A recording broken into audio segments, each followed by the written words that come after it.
ఈరోజు బైబిల్ ధ్యానము. నిజమైన సంతోషము. హృదయ శుద్ధి గలవారు ధన్యులు.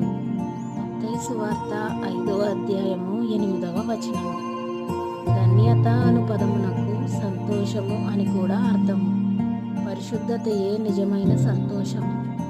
ఇతర సంతోషములన్నీ కల్పితములే, త్వరలో గతించినవే, మాయమైపోయినవే.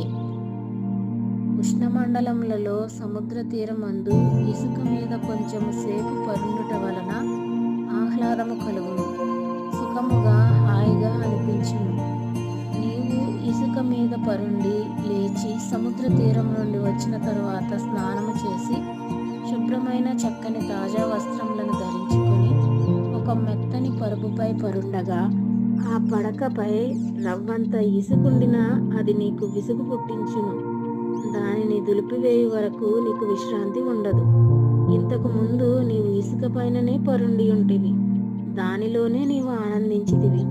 అయితే ఇప్పుడు కేవలము చిటికెడు ఇసుక మాత్రమే నీ పడక మీద ఉండగా దానిని నీవెందుకు ఆనందముతో అనుభవించలేకపోవచ్చున్నావు అని ఎవరైనా అడిగినచో, బాగుంది కదా, ఇప్పుడు నేను స్నానము చేసి శుభ్రమైన వస్త్రములు ధరించి ఉన్నాను.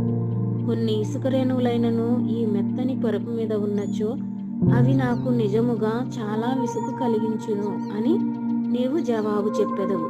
అదే విధముగా ఈ లోక భోగములను అనుభవించి వాటిలో ఆనందించుట సముద్ర తీరమున ఇసుక మీద పరుండి ఆనందించినట్లుగానే ఒక పాపికి ఉండును. అయితే క్రీస్తు రక్తంలో కడుగబడి క్రీస్తు యొక్క స్వభావము ధరించిన వానికి చిన్న చిన్న పాపములైనప్పటికీ గత జీవితమందలి పాప భోగములు అతనికి విసుగు కలిగించినవిగాను అవాంఛనీయమైనవిగాను గోచరమగును. ప్రియమైన దేవుని బిడ్డ, పవిత్రమైన జీవితమును ప్రేమించుము. ప్రతి విధమైన కీడు నుండి తప్పించుకొనుము. కీడుగా కనబడు ప్రతి దానిని నీవు విసర్జించుము. అప్పుడు నిశ్చయముగా నీవొక సంతోషకరమైన వాడవుగా ఉండువు. ఈ వీడియో యొక్క పూర్తి స్క్రిప్ట్ కావాలంటే దయచేసి డిస్క్రిప్షన్లో చూడండి. ఈ వీడియో ఆంగ్లము మరియు హిందీ భాషలలో కావాలంటే ఛానల్ను సబ్స్క్రైబ్ చేయండి మరియు వీడియోలను క్రమంగా అనుసరించండి.